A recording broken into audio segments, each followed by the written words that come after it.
stereo or nothing? Oh, that's gotta be boring. Huh? No stereo, See that wire on the back going from the cab back to the tail? It's his antenna. He can pick up AM stations on that.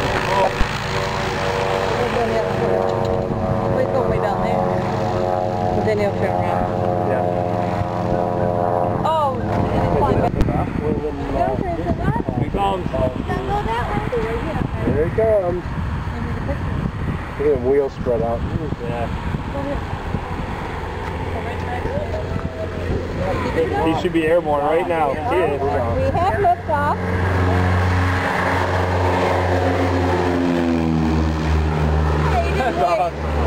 You gotta keep both hands on the control rod of that thing. Ooh, look at that thing move sideways. Cool. Right now. I'd be saying, let me out. I know. I'd be 10 feet off the ground like, come on. This ain't no jet airliner.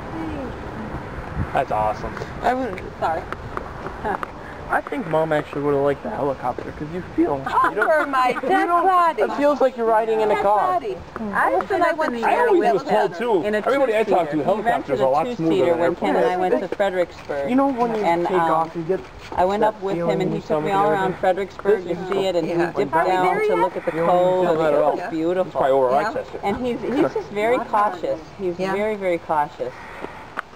You know, like you have to be with something like that. Oh yeah, you have today is to.